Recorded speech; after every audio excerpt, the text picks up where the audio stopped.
Welcome to this episode of Mentors at Your Benchside, the podcast giving you advice, tips, and tools for getting the most out of your research. I'm Hannah Gamester, and today I'll be talking to you about creativity in science and why we think a good imagination can really help your research. We scientists are wholly logical, rational folks who present data in ways that are easy to digest and understand. Unfortunately, that often leaves much of our creativity and outside of the box thinking as the unsung heroes behind the scenes. So let's explore how we might put creativity in science centre stage. While creativity may be considered less important in various professions, it and a healthy imagination are really important for the scientific progress. You don't have to just daydream to be creative. You have to be willing to run through intellectual exercises that thoroughly explore the question, what if I try a different way instead?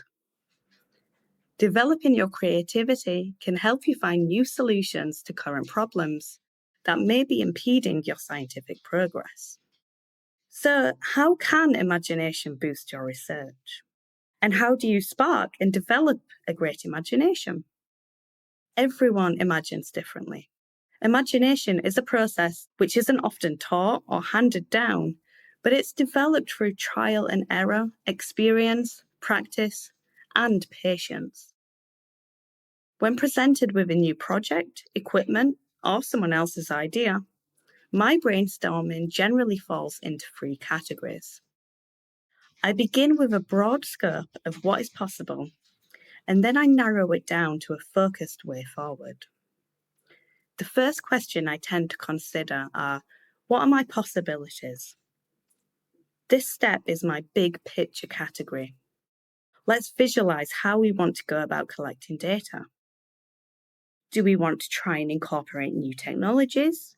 Or do we want to use tried and true methods? Or do we want to modify existing methods before we start? How much data do we expect to be collected? What format will this data take? And can it be easily saved, processed, analysed, and presented? Do we need to fabricate a new tool or invent an application that combines multiple pieces of equipment to work in tandem? And more importantly, is this something that can benefit through collaboration and working with others?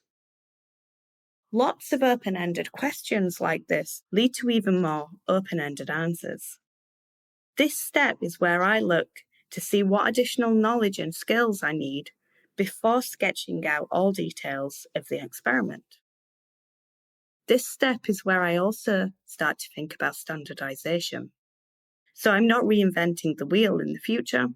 Rather, I'm building upon someone else's creativity and imagination instead. The second question you need to consider are, what goals do you want to achieve? And this second category focuses on the data and what you want to collect. A goal might be something simple, like a proof of concept experiment to detect differences between two or more known groups. The goal might be highly complex, gathering data that tells the story of learning and memory, activity tracking, pattern recognition, behavior, or some other time or treatment-dependent actions. This category is where I begin making a list of experiments I would like to do, if time and resources will eventually allow this, of course. The final piece of the puzzle is to now choose the way forward. Pick your favourite method from the first category and an interesting purpose from the second category, and sketched out a detailed experimental plan to run. This step is your creativity in action. It pays dividends to think creatively about your research. We'll now take you through several tips for ensuring a really great environment that can help your imagination flourish. The first tip we'd recommend is removing as many distractions as you can. We all know that random interruptions from people, emails, texts, phone calls, and the like can really short-circuit the creative process. I find that if one great idea pops up, another will quickly follow. The second tip to supercharge your creativity is to ask others for input and feedback regularly. Asking for feedback in this way is not just collecting your thoughts and convincing others of your ideas. Instead, it uses others as a sounding board to help your way forward become clearer. This is my favourite step because I get a different viewpoint from my own, and my colleagues have a unique way of looking at things that I may have not considered before. They're also often brutally honest and will be willing to say if my ideas are too ambitious, not fleshed out enough, and whether or not they fit into the current projects in the lab.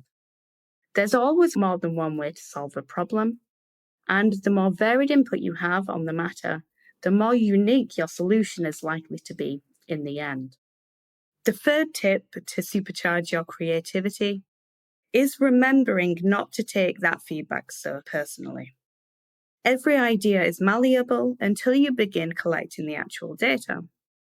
And even then, the process can send you in an entirely new direction that you might not have thought of before. It's really important that you embrace every speed bump as much as you would a win. Of course, it would be nice if every plan becomes a breakthrough success. But the reality is that you will encounter speed bumps because things often don't go as imagined during new adventures. The great thing is that you reflect and learn what to do through trial and error to help you be even more successful with the next go. Our fifth tip for supercharging your creativity in science is to cultivate those side projects. Side projects can have a funny way of becoming main projects, in the same way pilot projects drive new publishable data and grant applications.